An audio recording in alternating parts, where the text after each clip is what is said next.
Welcome back to our channel. Today I will discuss irrational equation. Pag sinabing irrational equation, an equation in which the variables, yung x, the variables appears na makita sa under radical signs. Yung variables natin nasa loob siya ng radical signs. Pag-solve ng irrational equations, pero to example number 1, so magbigay lang ako dalawang example. So, solution, yung x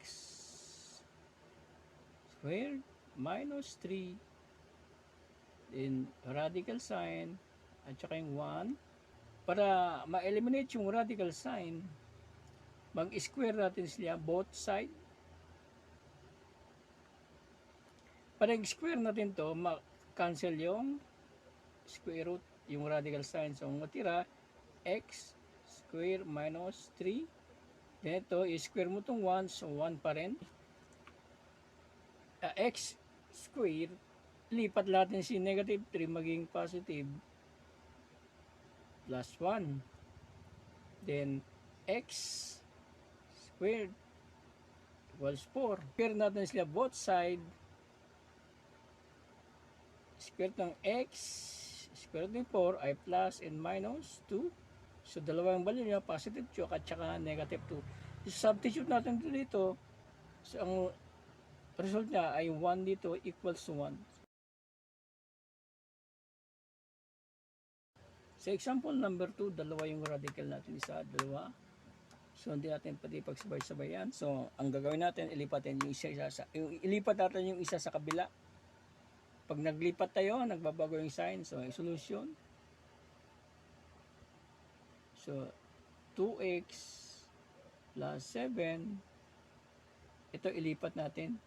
So pag inilipat natin yung sign, so maging positive siya. Pag positive, di natin sinusulat. 3x plus 9. Ito lipat sa kabila, magiging negative 1. So dito natin siya i-square. Square natin siya, both side. Yan. Hindi maganda pagka-square. Yan. Square natin both side. Ito, pag ni-square natin to, matanggal yung radical sign.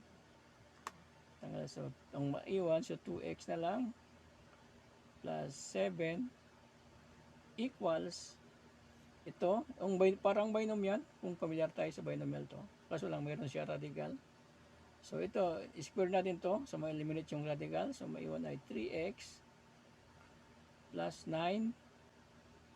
Then ito, 2, multiply ito kay dito, tsaka multiply dito ay negative 1. So, 2 times 3x radical plus 9, tsaka kay negative 1. So, ito na yung result niya. Then ito, square natin siya. Ito, negative 1. So, maging positive na siya. So, 1 pa rin. So, ito na. I-combine natin to, yung mga to. Pwede natin siya ilipat para, kasi meron pa siya isa. Radical na. Dapat may eliminate din natin to. Positive, maging 2 3x plus 9. Ilipat natin siya sa kabila. Then ito 3x plus 9. Ito na yon. Then ito lipat natin siya. Magiging ito 2x magiging negative 2x plus 7, so magiging negative 7. Tsaka ito si 1 plus 1. 3x tsaka si minus 2x magiging x na lang. Kasi 1x Then ito 9 at saka si 1 add natin. So maging 10 minus kay negative 7. So 3 na lang. So ito na yon. 2 3x plus 9. Since meron pa rin siya radical, so ang objective natin eliminate yung radical. So para matanggal tong radical na to, so ang gagawin lang natin is square natin siya both side. O kaya dito na pagsamahin natin siya. Yan. Lahat yan dito i-square natin siya. Pag i-square natin to, itong 2 times 2 magiging 4. Ito may eliminate siya. So magiging 3x plus 9. Then ito x where 2 times x times 3, so mag plus 6 6x 3 times 3, so magiging 9. Then multiply natin to, 4 times 3, so maging 12x. Ito naman maging 36 x squared plus 6x plus 9. So yan, lipat natin, pagsamahin natin sila. So x squared plus 6x plus 9. So ito, lipat natin siya. Si positive 12x magiging negative 12x. Si positive 36 maging negative 36. Then combine lang natin siya. 6x positive tsaka si negative magiging negative 12x yan, magiging 6x negative. Then negative 3x tsaka si 9 positive 9, so magiging negative 27. So madali natin siya, ipapactor natin siya. So pag-factor naman to, gato ng technique pag-factor na yan.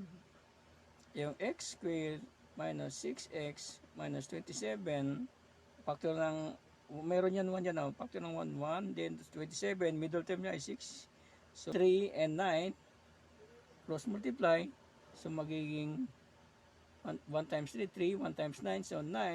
Pag i-minus na, yung middle term is negative 6x, so since negative ito negative dito ay maging baligtad kasi mas malaki yung middle term, negative 6 dito. Ang negative doon ng positive. 1 times 3, positive 3, 1 times 9, so negative 9. So isubtract natin siya, kunin yung sign ng 9, so negative 6. So, negative 6, ito yung middle term, negative 6. So tama yung factor. So yung factor niya ay x plus 3 tsaka x minus 9 equals to 0. Then, itong x plus 3 equals to 0. Then, x equals negative 3.